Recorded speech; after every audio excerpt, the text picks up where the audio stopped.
There's North American pavement apes all down in those areas, hobos, indigents, unidentified hominoid bipeds, um, all kinds of rabble down there.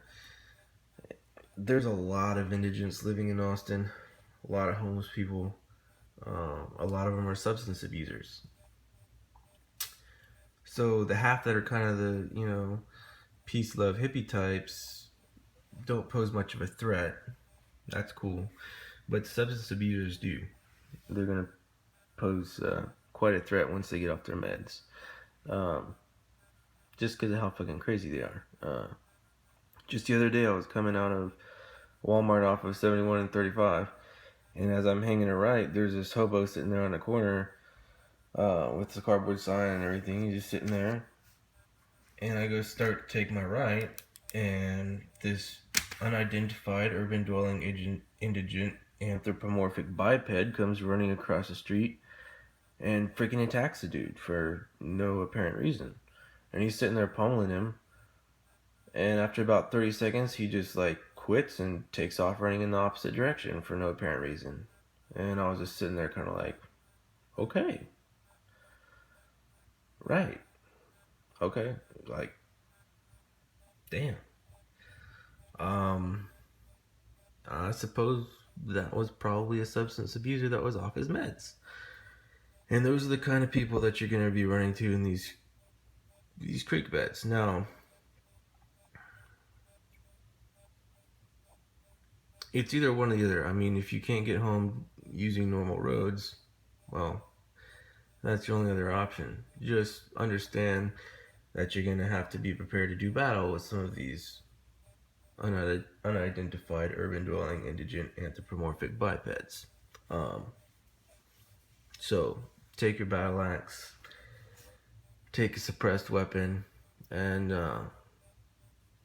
avoid them if at all possible. But if you can't, mow them down. Take care of Austin's hobo problem.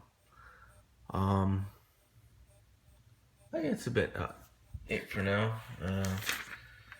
Need to get together and make some of these maps.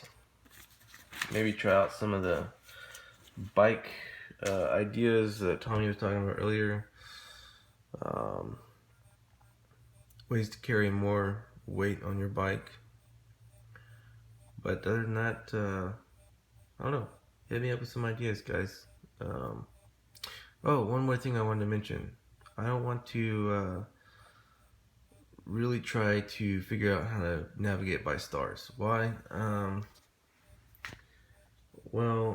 heard these survivalists talk, oh yeah, you navigate by the stars. Sure, okay. Well, for one, if the lights are still on, there's going to be too much light pollution to see the stars, much less navigate by them. And given that the lights are all turned out and you can actually see the stars,